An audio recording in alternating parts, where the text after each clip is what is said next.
Hey guys, so as you guys probably know by now, June and I did get engaged, and obviously this is something that both of us wanted to share with you guys, and we're gonna backtrack to where we left off from the last video, which was when we got back to New York. That DC trip was actually supposed to be a decoy, and it did work because I actually did think he was gonna propose in DC. Like, that's what I was telling all my friends. So for around 2-ish to almost 3 months or so, June was kind of planning back-to-back dates and pitching trip ideas to me, and so I started kind of getting suspicious around then, but I still had no idea exactly when he was gonna do it. I think he was very smart and strategic about the way he went about it, because otherwise I definitely think I would have caught on. He's not the sneakiest, and he's not very good at lying, and then on top of that, I feel like I'm pretty good at reading him, so it's just that combination, it would have been really hard to surprise me. And so he just set up a bunch of traps so that I don't know when exactly he's gonna do it. Okay, so DC trip over, got back to New York, and then that next day was a Friday, and he actually had an entire date planned out for that day as well. We were gonna get a massage, and his reasoning was that, you know, we just had like this long drive, so we should go get a massage. And so I was like, okay, sure. And since we missed the cherry blossoms in DC, he suggested we go see them at Central Park. So let me just play the clips from that day. The weather is so nice today, and June is actually still on spring break, so we're gonna go to Central Park and go to see the cherry blossoms, which hopefully are still there because the ones in DC were just gone by the time we went. So we didn't get to see much. And then we're gonna get a massage after and probably grab a bite to eat. So yeah, that's the plan today. Let me turn the AC off.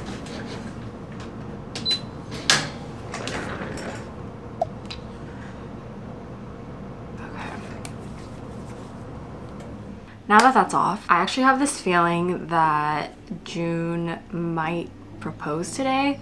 I just feel like everyone is acting a little weird, and some of the things that people are saying aren't really adding up to me, and I don't know. He's just been like planning a lot of things, and I feel like it's to distract me and also kind of keep me on my toes.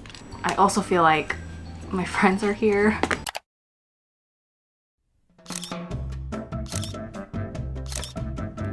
So we'll see. I don't know.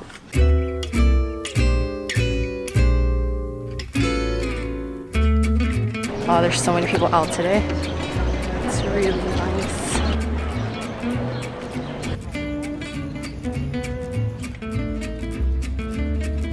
Yeah, I think we missed it again because they're a little dead.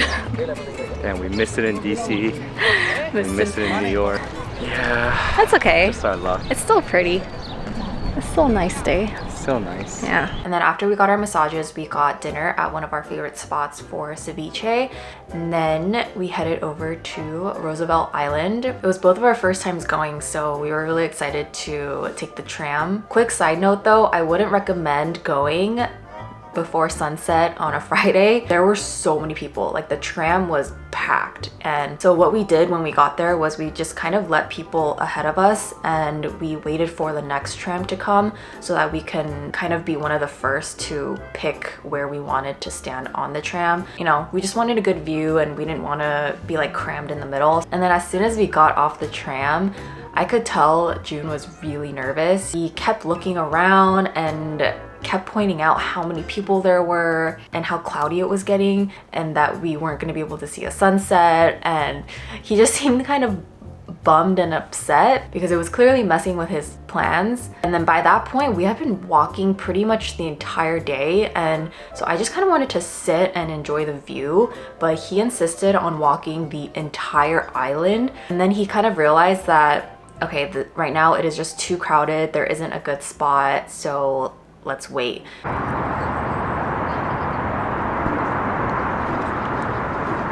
So Esther, what are we doing here? Chilling.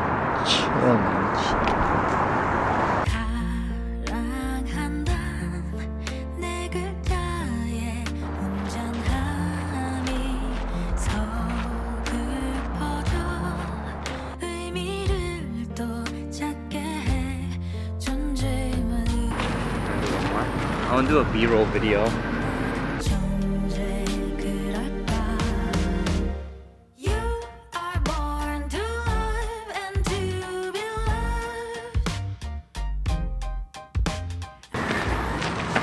Sorry guys, the most awkward proposal ever. Oh my god. Okay, I'm gonna Is it this right? Oh, is it this? Oh, shake it. Wow, so pretty. I freaking knew it. I was like, why are there so many people? I know. Should I show it? Yeah. He grabbed my hand, and then that's when like my mind just went blank. Not it went blank as in I blacked out. Like I remember exactly what he said. It went blank as in even though I knew it was coming and I was mentally preparing for it, all of that went away and I just kind of, I didn't know how to act and I didn't know how to process like everything that was going on then. And so my automatic response when I'm just kind of thrown off guard is I freeze up, I start laughing, and it just get really awkward and tense. Yeah, so oh my god. But I really don't like that I reacted like that. I wish I had just kind of let myself feel whatever I was supposed to feel in that moment rather than trying to just like suppress it like I always do. Yeah, and then we headed back to Brooklyn to meet up with some friends. And this is where I was actually 100% surprised. I had no idea that there was an engagement party waiting at this bar.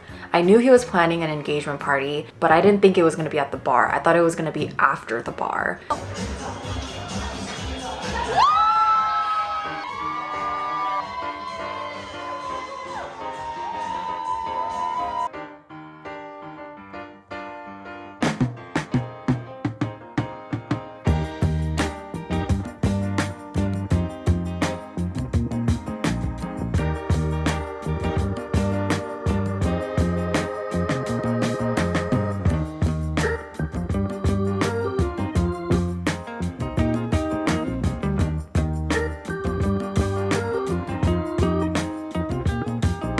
I remember thinking like, be in the moment, Esther, like be in the moment. And so I was trying to scan every face that was standing there to really see, because I feel like usually I don't really look and I'm just very overstimulated, but I tried to kind of slow down and look at who was there. And then I saw like all our Brooklyn friends and Jersey friends. And then when I finally scanned all the way over to the right, I saw my LA girls just standing there. And that was just kind of the cherry on top. I was very grateful for them for making a trip out here. The flight from coast to coast is not easy. It's not cheap. And then on top of that, I had no idea that June got an Airbnb for them. Yeah, I don't know. It was a lot that I feel like now that I'm saying it out loud and kind of reliving that day, it just makes me feel very grateful. It may not have gone exactly according to plan. It ended up being perfect in its own way. And even for the engagement party, this is gonna sound so cheesy, but this is just kind of how I think. Just like seeing his hometown friends and then seeing my hometown friends and then the friends that we made